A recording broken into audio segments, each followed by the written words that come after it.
अस्सलाम वालेकुम दोस्तों, कैसे हैं आप सब लोग। आई होप आप लोग अच्छे होंगे। स्वागत है फिर से एक नई वीडियो में। और इस वीडियो में ये ओवैसी साहब जो हैं हमारे सबके बीच में फाड़ दिया पूरा बिल। तो देखते हैं इस वीडियो में क्या है क्या नहीं है और क्यों फाड़ा बिल। ओके दोस्तों, बने रहिएगा वीडियो में, कहीं मत जाइएगा। थोड़ी सी लॉन्ग वीडियो है पर आपके लिए बहुत अच्छी है। स्टार्ट करते हैं।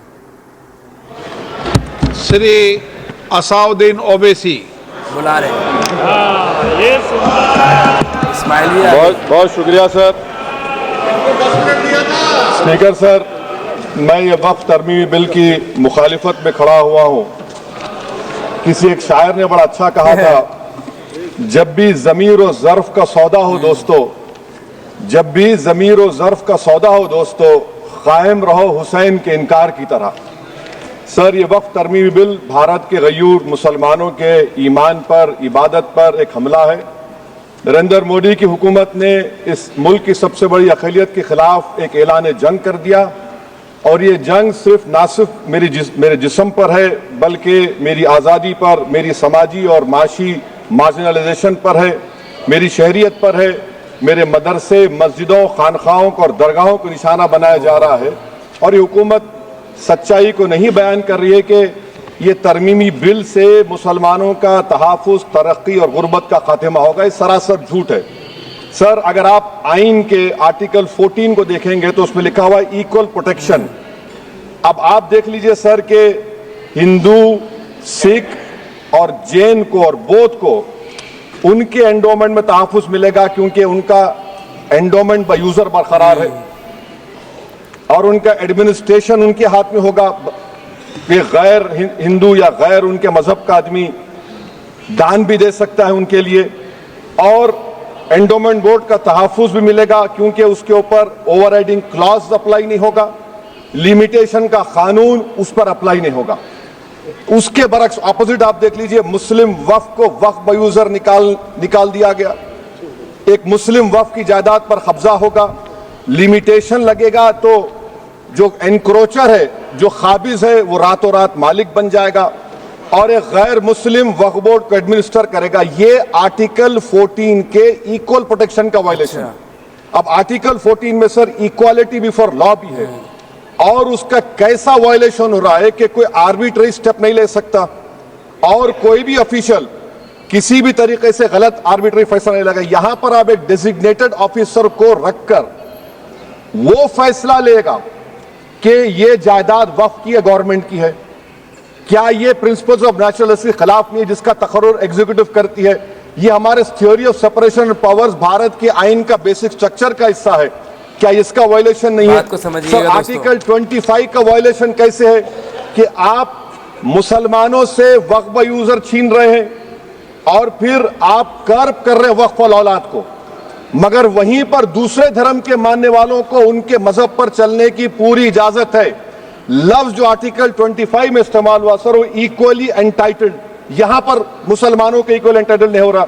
अभी हम गृह मंत्री का, वजीर दाखिला का यहां पर उनका हमने तकरीर सुनी, यहां पर वो ये कहते हैं वजीर दाखिला, शायद वो कटमुल्ला की जबान ना कह दें, वजीर दाखिला कहने पर वजीर दाखिला ने अपने बयान में कहा कि बोर्ड और काउंसिल जो होगा वो माने वक्फ इस्लाम से अलग है। सर, अगर ये बात सच है आपकी, तो फिर आपको एक कानून बनाने की जरूरत ही नहीं है। आप एक नॉन स्टैट्यूटरी बॉडी बना दीजिए। ये जो कानून बन रहा है ना सर, ये आर्टिकल 26 इसका सोर्स है और आर्टिकल 26 जब इसका सोर्स है तो आर्टिकल 26 का ABCD क्या कहता है कि रिलीजियस डिनोमिनेशन को अपने मजहब के अफेयर्स खुद चलाना, मूवेबल इमूवेबल प्रॉपर्टी को लेना और एडमिनिस्टर करना। जब हिंदू धर्म को, बौद्ध धर्म को, सिखों को यह राइट दिया गया है, तो आप कैसे मुसलमानों से छीन रहे हैं? तो ये आर्टिकल 26 का ग्रेव वायलेशन है। तो सर, अब वक्फ बाय यूजर का मामला देखिए, मिनिस्टर साहब ने कहा कि एंक्रोचमेंट हो रहा है, 17,000 एंक्रोचमेंट हुए हैं। तो यही नरेंद्र मोदी की हुकूमत ने 2014 में उस वक्त के मंत्री ने एक वक्फ properties eviction of unauthorised occupants bill को इंट्रोड्यूस किया। आपने विड्रॉ कर लिया 2024 में उसको। क्यों विड्रॉ किया सर आपने? जब आप मान रहे थे कि एंक्रोचमेंट हो रहा है तो आपने बिल को विड्रॉ कर लिया। अच्छा सर, अब वक्फ बाय यूजर को आपने निकाल दिया, माने कंडीशन क्या लगाए कि अगर उसमें डिस्प्यूट होगा और गवर्नमेंट प्रॉपर्टी होगी। सर डिस्प्यूट तो है, मिसाल के तौर पर मोहिबुल्लाह साहब जिस मस्जिद के इमाम है, पार्लियामेंट के सामने मस्जिद है सर, 123 प्रॉपर्टीज में मस्जिद है, डिस्प्यूट चल रहा है। कल कलेक्टर या डिस्ट्रिक्ट ऑफिसर बोलेगा कि भाई साहब ये गवर्नमेंट प्रॉपर्टी है, स्टिकर लगा दिया जाएगा, मस्जिद बंद, गवर्नमेंट प्रॉपर्टी हो गई, होगी ना सर। अब ये बताइए, आप जब से यहां पर पूरे बीजेपी रूलिंग पार्टी हमको ज्ञान दे रहे हैं कुछ नहीं होगा, कुछ नहीं होगा, मैं दलील के साथ बता रहा हूं आपको। ये मस्जिद दिल्ली गवर्नमेंट बोलती हमारी है, वक्फ दिल्ली वक्फ बोलता हमारी है, तो सर वक्फ बाय यूजर, अगर मैं अपनी गवर्नमेंट के खिलाफ वक्फ बोर्ड वक्फ बाय यूजर इस्तेमाल नहीं करेगा तो क्या है सर। अच्छा, ये अमेंडमेंट जब हो जाएगा तो मुझे कहने दीजिए सर, सिर्फ प्राचीन मंदिरों की हिफाजत होगी, मस्जिदों की नहीं होगी। अब सर आप आ जाइए, अगर डिस्प्यूट मेरा एंशिएंट मॉन्यूमेंट से वक्फ का, एक मिसाल दे रहा हूं, दिल्ली में 172 वक्फ प्रॉपर्टीज एएसआई कंट्रोल में है, मैं तो हार ही गया वो, क्योंकि मेरे पास डॉक्यूमेंट नहीं है। आप कह रहे हैं कि डॉक्यूमेंट चढ़ाओ, अगर मेरा गवर्नमेंट से डिस्प्यूट चल रहा है मैं तो क्लेम ही नहीं कर सकता, क्योंकि आप जज बनेंगे, आप ही फैसला करेंगे, और जब तक आप फैसला नहीं करते वो वक्फ की प्रॉपर्टी नहीं होगी, वो प्रोविजन डाल दिया आपने। अच्छा, अगर मेरा डिस्प्यूट एनक्रोचर से होगा सर, तो एनक्रोचर में तो आपने तो 107 को डिलीट कर दिया, आप रातों रात खाबिज को, एनक्रोचर को मालिक बना रहे हैं। सर मैं ये पूछना चाहता हूं आपके जरिए हुकूमत से, एक मुंबई में एक बहुत बड़े दौलतमंद है, खोजा बरादरी का यतीम खाना था, उन्होंने 2004 या 5 में 22 करोड़ में खरीद लिया। वो केस सुप्रीम कोर्ट में कि आप उनको मालिक बनाना चाहती है लिमिटेशन एक्ट अप्लाई करके, हमको बताइए, हम जानना चाह रहे हैं। और सच्चर कमेटी ने सर 2007 में कहा कि दिल्ली के 123 प्रॉपर्टीज की मार्केट वैल्यू 6000 करोड़ की। आज हम 2025 में आ गए, क्यों आप उन प्रॉपर्टीज के खिलाफ पड़े हुए? 1976 में उस वक्त के वजीर आजम इंदिरा गांधी लेटर लिखा, इसको आप दे दीजिए, मगर आप उसको मानने को तैयार नहीं है। तो सर और एक जो झूठ फैलाया जा रहा है, management empowerment efficient development, sir this bill takes any management from the hands of Muslims, disempowers the waqf in comparison to any other stakeholder, takes away the efficiency of administration and hampers development. Waqf disempowerment in the name of efficiency, inefficiency is being created. The progress of development from pre-independence till today is sought to be destroyed. Sir अभी हमारे home minister साहब ने फजल पुकाया case का जिक्र किया। Sir मैं आपसे गुजारिश करूंगा कि होम मिनिस्टर जरा अच्छे लोगों को रखकर इंफॉर्मेशन ले, फजल पुकाया का ऑबिटर क्या है? इट इज ऑबिटर, वो रेशियो डिसेंडेंटाई नहीं है जो आपने कहा है। अच्छा सर, शेड्यूल ट्राइब के बारे में कहा, क्या शेड्यूल ट्राइब में मुसलमान नहीं होते? शेड्यूल कास्ट में नहीं होता मुसलमान, शेड्यूल ट्राइब में मुसलमान होता। तो क्या आर्टिकल 25 मेरा चला गया, आर्टिकल 26 चला गया, आर्टिकल 14 चला गया, 15 चला गया, 29 चला गया? लक्षद्वीप का एक मुसलमान एमपी है, क्या उसको राइट नहीं है क्योंकि ट्राइबल है? क्या कह रहे हैं आप? इस ऐवान को क्यों गुमराह कर रहे हैं आप शेड्यूल ट्राइब के नाम पर?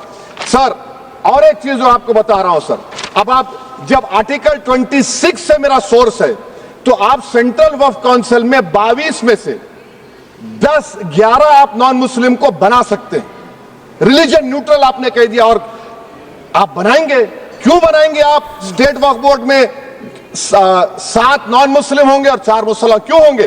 क्योंकि आप लॉ में 95 में डायरेक्ट मैनेजमेंट में ले सकते हैं 5 साल के लिए। आप वक्फ बाय यूजर को आप कलेक्टर डिस्ट्रिक्ट ऑफिसर बोलेगा ये वक्फ की प्रॉपर्टी नहीं है, तो वो वक्फ बोर्ड खामोश बैठ जाएगा, कुछ एक्शन ही नहीं लेगा, क्योंकि वो आपके प्यादे हैं। अच्छा, जब आप नॉमिनेट करेंगे सर मैं मोदी गवर्नमेंट के खिलाफ नो कॉन्फिडेंस ला सकता हूं, मगर वक्फ बोर्ड का चेयरमैन जो नॉमिनेट होगा उसके खिलाफ नो कॉन्फिडेंस नहीं ला सकते, हम बिल्कुल नहीं ला सकते। क्या मजाक है बताइए आप? ये डेमोक्रेसी है। नॉमिनेट भी स्टेट गवर्नमेंट करेगी, वो अगर डिक्टेटर बन जाएगा जैसा आज भारत में हो रहा है तो वो भी नहीं हटेगा। कम से कम यहां पर तो इलेक्शन है, वहां पर तो आप 5 साल झेलते रहो उसको। अच्छा सर, अब ये जो क्लॉज 11 और क्लॉज 9 आप 16AA से देखिए, where the qualification of the members of the board has been limited only to 3 categories, contained in 14(1)(c). Intention is very clear that the majority is to be packed with non-Muslims. So who will defend my interests, sir? If I cannot depend on the State Waqf Board, Central Waqf Council, which are going to comprise non-Muslims, this in itself is a clear violation of Article 26, 14 and 15, sir. अच्छा sir, CO पहले 95 में था कि word मुस्लिम, आपने गायब कर दिया उसको। अरे आखिर क्यों इतनी नफरत है आपके लफ्ज मुसलमान से? अच्छा फिर क्या कह रहे हैं आप कि ये भी आर्टिकल 26 का वायलेशन है।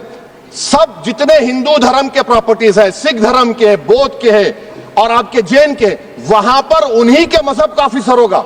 और कहां पर नहीं होगा? वक्फ बोर्ड में। वक्फ board is a pure religious institution, इसको समझने की जरूरत है। तो आप ये कर दे रहे हैं सर। अच्छा सर, आप देखिए, अब आप आ जाइए ये ट्राइब्यूनल पर। मुझे समझ में नहीं आया सर कि हमारे होम मिनिस्टर वजीर दाखिला ने क्या कह दिया कि 2013 का जो कानून है वो नहीं बनता तो हम नहीं लेके आते। मैं बड़े अदब के साथ उनसे पूछना चाह रहा हूं कि क्या उस वक्त राजनाथ सिंह साहब, अडवाणी साहब, हमारी लेट सुषमा स्वराज, ये बड़े बड़े नेता यहां बैठे थे? आपने यूनानिमस उस कानून को पास करवा दिया। कीर्ति आजाद थे उस वक्त, अब यहां बैठे हैं वो टीएमसी में। तो क्या आप गलत थे या वो गलत थे? हमको बता दीजिए, आप बता दीजिए। क्योंकि अगर अडवाणी आपके लिए बहुत बड़ा नेता है, मेरे लिए नहीं हो सकते, आपके लिए आपने पद्मश्री दिया उनको। मोहतरमा सुषमा स्वराज की जबरदस्त तकारीर का मैं कायल हूं, वो बैठकर उस 2013 को यूनानिमस पास कर दिए। मुझे कंफ्यूजन है कि क्या अमित शाह, नरेंद्र मोदी बड़े हैं या अडवाणी बड़े? आपके लिए आप तय कर लीजिए। अच्छा सर, आपके tribunal sir, railway Clements tribunal, NGT tribunal, income tax, वैसे 14-15 ट्राइब्यूनल, हिंदू एंडोमेंट का ट्राइब्यूनल, सबका अपील नहीं होती, रिव्यू होता है। गृह मंत्री सरकार कह रही है कि नहीं, रोक दिए, रोक लगा। कैसे रोक लगाते हैं? रिव्यू और अपील में तो फर्क होता है ना सर। आप ही कह रहे हैं कि पूरे कोर्ट्स में बैकलॉग है और आप अपील कर रहे हैं। अच्छा सर, रिटायर्ड डिस्ट्रिक्ट जज 95 में सिटिंग डिस्ट्रिक्ट जज था, जो एडमिनिस्ट्रेटिव कंट्रोल था सीजीआई साहब, उसको निकाल दिए। अच्छा सर, अब आप अभी हमारे मंत्री साहब ने कहा trust, sir Shri Sai Baba trust 2004, वो ये कहता है जो ऑफिसर उसमें काम करता उसको साई बाबा का डिवोटी होने चाहिए और उसको डिक्लेरेशन लिख के देना पड़ेगा।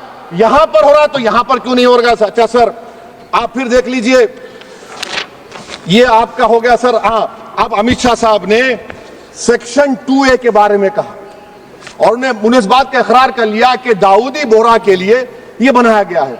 मगर मैं आपके जरिए से गवर्नमेंट से पूछना चाह रहा हूं, आपने तो उस प्रोवाइजो में दाऊदी बोहरा का नाम ही नहीं लिखा, आपने उनको भी थैंक यू कर दिया, उनका नाम क्यों नहीं लिखा आपने? और सर, और गवर्नमेंट क्या कर रही है? आप मुस्लिम समाज में जो बेकार किस्म के लोग हैं उनको एक रास्ता बना रहे हैं, एग्जिट दिखा रहे हैं कि तुम्हें वक्त से बचना है तो तुम्हें ट्रस्ट बना लो। ये क्या कर रहे हैं सर आप? कम से कम उन दाऊदी बोहरा को आप दे देते। अच्छा sir, clause 3V section 36 clause 18 देख लीजिए। Oral Waqf, oral appointment has sought to be discontinued even though it is recognized practice in Islam. Muslim personal law has recognized oral waqf and 1937 Shariat Application Act. Sir, आप clause 3(9) पर आ जाइए। 5 साल के लिए मुसलमान, मैं किरण रिजिजू से पूछना चाहता हूं सर, दाढ़ी रखे तो मुसलमान प्रैक्टिसिंग है या क्लीन शेव आपकी तरह है? बताइए हमको, प्रैक्टिसिंग क्या होगा? अच्छा, किसी को पकड़ के मॉब लिंच कर दिया और बोले कि JSR का नारा लगाया, और वो JSR का नारा लगाया तो क्या मुसलमान रहेगा? नहीं रहेगा। या फिर देश के प्रधानमंत्री ने कहा था कपड़े देखकर पहचानो, तो क्या कपड़े देखकर आप कह देंगे? अच्छा, अगर कोई क्रिश्चियन हिंदू धर्म कबूल करता है तो क्या वो मंदिर को नहीं दे सकता प्रॉपर्टी? फिर भारत के संविधान में आर्टिकल 300 क्यों है सर? राइट टू इक्वालिटी क्यों है? फ्रीडम ऑफ रिलीजन क्यों है? 5 साल कहां से लाएंगे? अच्छा सर, और एक चीज सर, और एक चीज मैं आपको बोल के खत्म कर दूंगा सर। इस बिल में वक्फ औलाद का सर, इसमें आप देखिए clause 4(3)(2), the creation of waqf al-awlad shall not result in denial of inherent rights to heirs, including women heirs or the waqif or any other right of person. Sir, ये article 25 का violation है, शरीयत application act 37 का violation, article 300A का violation है। अच्छा, हिंदू धर्म में सेल्फ एक्वायर्ड प्रॉपर्टी को एक हिंदू, अब उसके फर्ज के 2 बच्चे हैं, वो एक को अपनी पूरी दौलत दे सकता है, कोई रोक टोक नहीं है। वो कहेगा नहीं मैं घर के बच्चों को नहीं दूंगा, मोहल्ले के गरीब को दे दूंगा, वो भी कोई रोक टोक नहीं है। वहां पर आपको बच्चों की फिक्र नहीं है।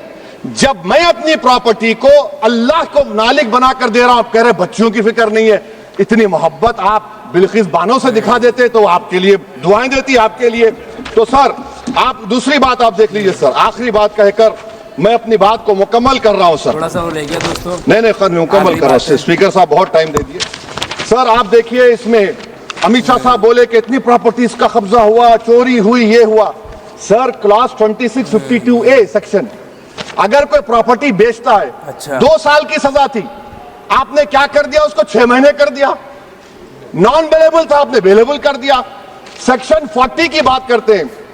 सेक्शन 40 में सर हमको जो ज्वाइंट वर्किंग कमेटी का जो नोट्स दिए, उसमें मिनिस्ट्री ऑफ माइनॉरिटी अफेयर्स ने कहा कि 30 साल में 515 केसेस सेक्शन 40 के, और सिर्फ 8 लोग कोर्ट को गए। वक्फ यूजर का कानून तेलंगाना आंध्रा में है, सेक्शन 40 का कानून तमिलनाडु 63 है, आंध्र प्रदेश में 43 है। और सर आप डायरेक्शन दे रहे हैं, अच्छा क्लॉज 4218B देखिए सर, आप रूल बना रहे हैं, कोऑपरेटिव फेडरलिज्म के खिलाफ है, इतना रूल बना रहे हैं। और आखिर में सर मैं आपको बताना चाह रहा हूं स्पीकर साहब, ये बिल का मकसद सिर्फ मुसलमानों को जलील और रुस्वा करना है, मुसलमानों को दूसरे दर्जे का शहरी बनाने का इनका मकसद है। सर अगर आप हिस्ट्री को पढ़ेंगे तो महात्मा गांधी उस वक्त के व्हाइट अफ्रीका में सफेद फार्म अफ्रीका के कानून को महात्मा गांधी ने कहा था कि ये मेरा कॉन्शियंस इसको मानता नहीं है, मैं इस कानून को कबूल नहीं करता हूं। तो महात्मा गांधी ने क्या किया, उन्होंने उस कानून को फाड़ दिया। तो मैं गांधी की तरह इस कानून को फाड़ता हूं, ये अनकॉन्स्टिट्यूशनल है सर। इस देश में झगड़े पैदा करने का काम बीजेपी करना चाहती है मस्जिद और मंदिर के नाम पर, इसीलिए मैं इसका कंडेम करता हूं। और मैं आपसे गुजारिश करता हूं कि मैंने अपने 10 अमेंडमेंट दी है, आप इसको कबूल करिए सर, मुझे बोलने का मौका दीजिए, और उस पर डिवीजन का मैं डिमांड भी करूंगा। Thank you sir. बहुत बढ़िया, मिलते हैं अपनी नेक्स्ट वीडियो में, और देखिए दोस्तों क्या हो रहा है।